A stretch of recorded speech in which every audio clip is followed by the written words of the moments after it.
But now I'll turn the floor over to Rao. So as you can see, there's no bigger compliment than one scientist to refer to the data from the other scientists. But maybe that's just true because we're in the curmudgeon club. Okay, can I have my slides, please? And I believe I can walk, right? Because we just had lunch and I don't want to fall asleep, especially.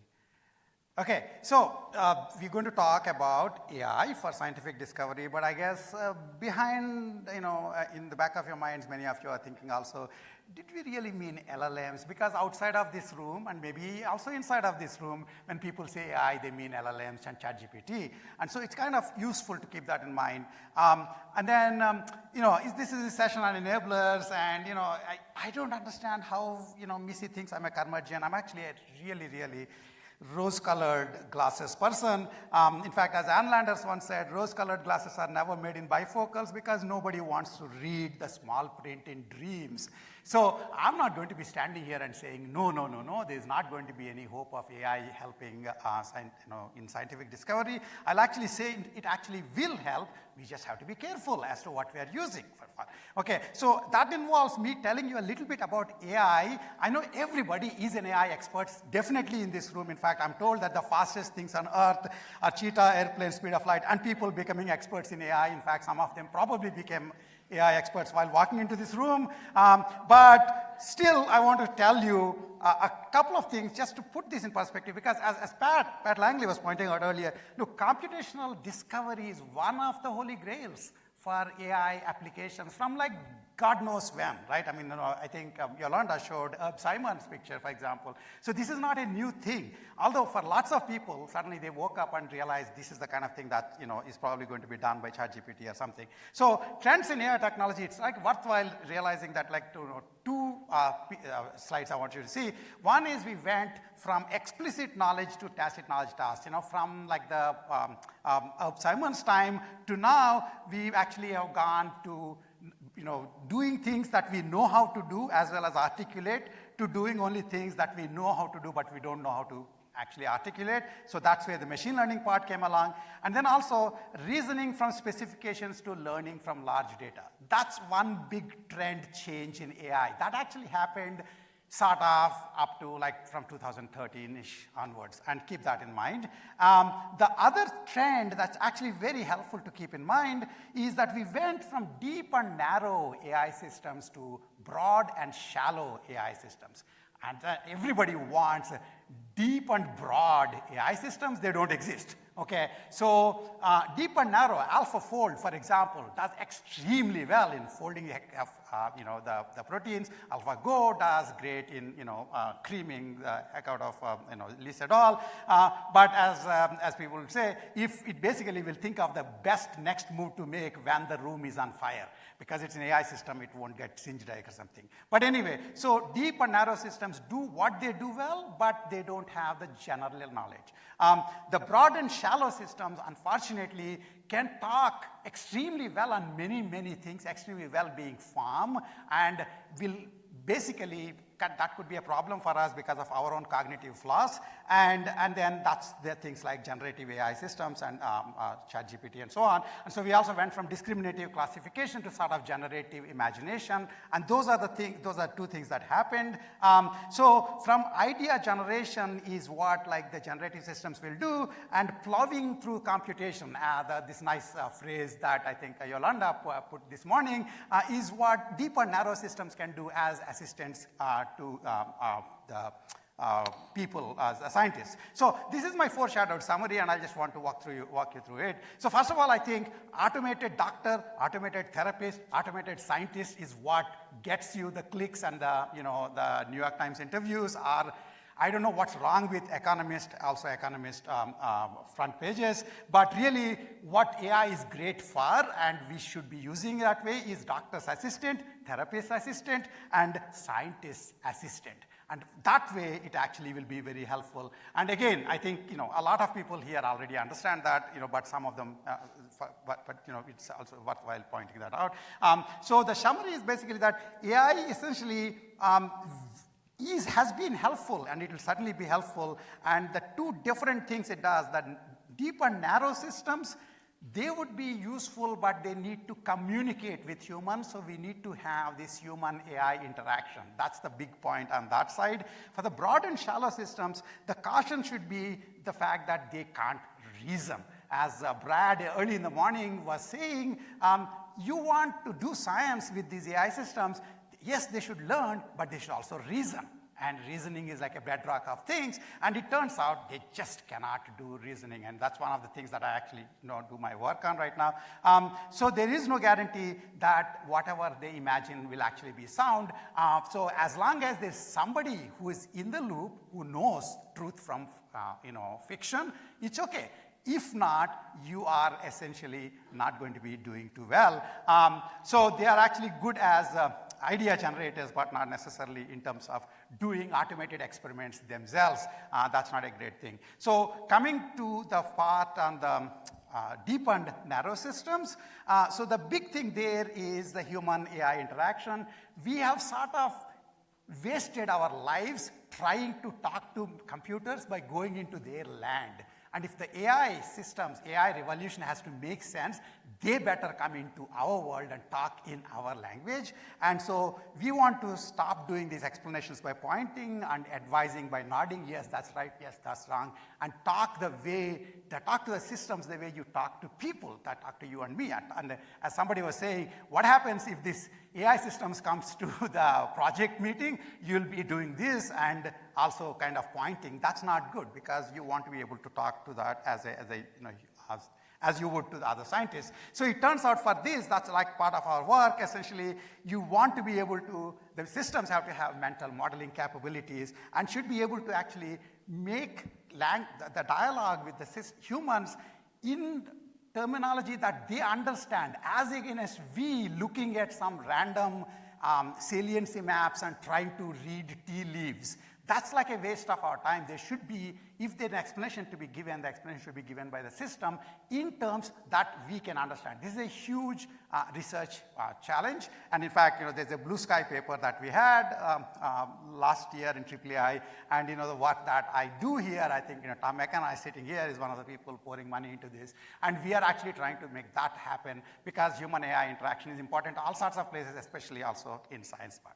So coming to the broad and shallow systems, they're great idea generators. So you know what?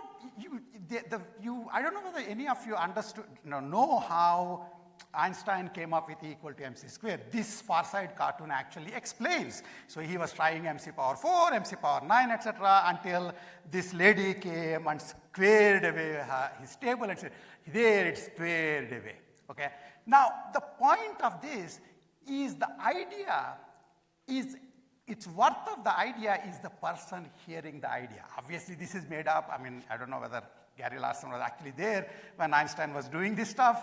Clearly not. But the point is, if you on their deathbeds, if you ask the mathematicians and scientists where did they get their great ideas, has any single one of them said, oh, then I was sitting there, I was working on the stuff, and then boom, the idea came? No, they're either running somewhere, they're going to the toilet, or something, or some crazy stuff, and they get the idea. Where the idea comes is one part of the story, but the second part is how to make sure that the idea actually works. So Fermat had an idea, and Andrew Wiles spent 20 years of his productive life actually proving it. Up until then, Fermat could, as far as you are concerned, could have been a drunk Frenchman, writing in the margins of his book, So that's very important to keep in mind. So in fact, in terms of the reasoning and reasoning part for the LLMs, so can LLMs reason and plan? The answer actually is no. And as far as my work is concerned, I'll show you. In fact, a month back, I put this up on Communications of ACM blog, and 1 month later, in this fast-moving AI, I'm still #2 article, because people want to know whether or not they can reason, and it turns out they can't. You can look it up. And in particular, if you want like a quick Cliff's Notes idea, you want to compare these generative AI systems to humans, something like ChatGPT, it doesn't have a system 2. Okay? It's like an amazing good system 1, sort of like an external veridical memory that everybody could use, but it doesn't have a system 2. And given that, making any random number of band-aids, thinking that somehow it will become an automated scientist, I feel sorry for that science. Okay? So in terms of the planning part that I mentioned, actually, like a year back when everybody was saying everything is already done by LLMs, 1 year back, actually, I came to this DARPA ISAT meeting on LLMs, the kind of thing that I'm sure Missy would have been happy to listen to, because everybody basically decided tomorrow everything will be done by LLMs. And so I went back and checked whether or not they can just stack blocks correctly. Now, the problem with any generative AI stuff is people try to do it anecdotally, just like astrology. Like, it worked for me, so it must be great. To do actual science, you have to do experiments that are basically systematic experiments. So we checked that, and it turns out that, in fact, large models could not plan. You can't even stack properly, etc. And then with the GPT-4, it improved a little bit, but then we found that if we change the names, just names of the blocks, etc., names of the relations, it again falls flat. And you should know, as Shakespeare said, a rose by any other name should smell just as sweet. Okay, So Rao, in fact, you've it's got not 1 reasoning. minute. Yeah, okay, done. But the positive part is LLMs actually can work as great idea generators, and we use that. So that's the constructive part. Even though she wanted me to be just only a curmudgeon, I'm actually using that to, in fact, use the LLMs to improve planning by having external planners outside or external verifiers outside, just like when you have LLMs working with human scientists or narrow AI systems in LLM modulo scenarios. That would be the right way to do. In fact, you can do back prompting from the external verifiers. If you said, why not LLM prompting itself, then again, you are on the Kool-Aid. It turns out that LLMs are actually not able to verify, just as they can't generate 10 either. seconds. Okay. So, these are actually papers that are going to be presented at NeurIPS, so I didn't make any of this stuff up. And so, of course, as Gary showed, this probably would be my biggest contribution to AI, because now Gary is also quoting it, that in fact, if you're trying to use LLMs for reasoning, you better know the answer. So if you're a scientist who knows how to do science, by all means, use LLMs to do your science. But if you're a scientist who doesn't know how to do science, you will do very bad science with LLM ideas. And keep that in mind. Thank And that's you the so foreshadowing. much. That's Thank you. awesome.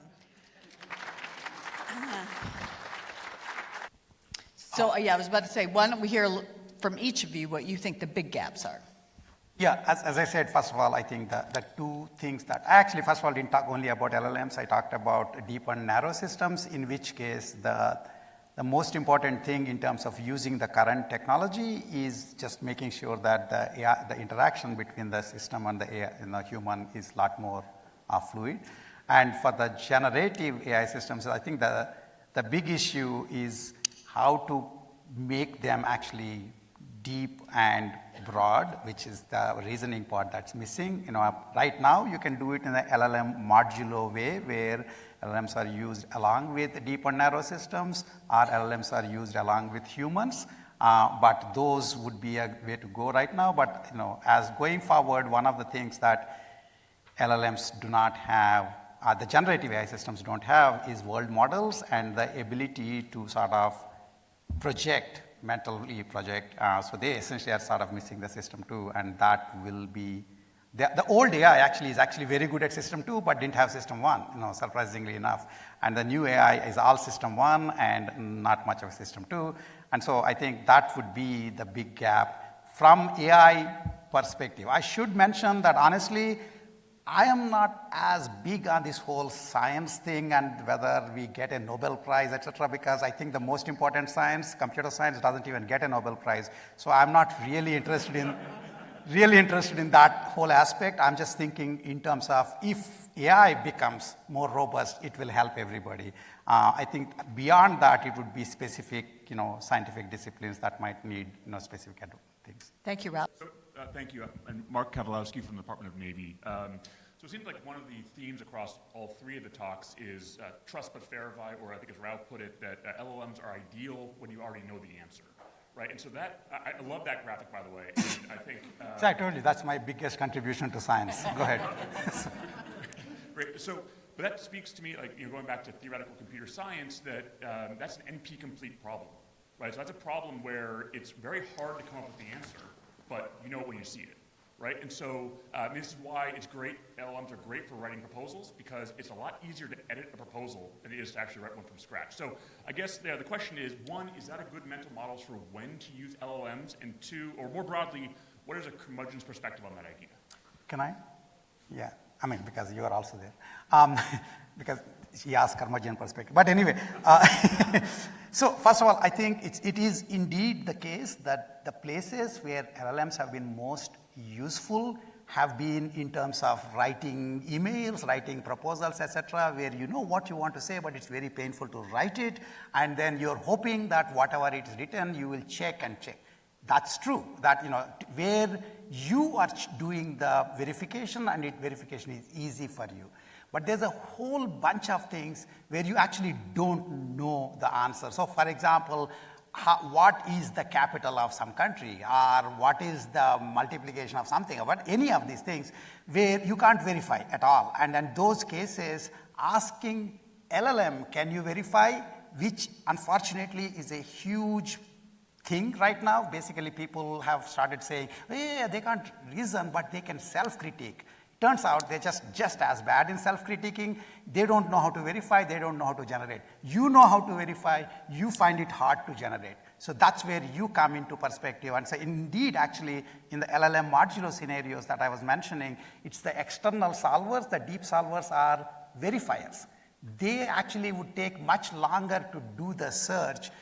So the way we connect it to a planner, for example, would be that it would generate, guess a plan, and the verifier checks if the plan is correct or not. And for most cases, it turns out that planning is piece-space hard to generate, but it's only polynomial to verify for certain small classes. So in those exact cases, where you should, that's a great mental model to have, as long as you don't fall for the thing that what is hard and easy for you would also be hard and easy for LLMs. That's a huge cognitive flaw that people have brought in, that just because the entire computational complexity doesn't make sense for LLMs. They're not computing, they're generating the next token, okay? So they can be just as bad or good on a undecidable problem as they are on linear time problem. When was the last time anybody told you that multiplication is an undecidable problem? It isn't, right? They're just as bad. And they're also just as bad about meaning of life, which I believe is undecidable.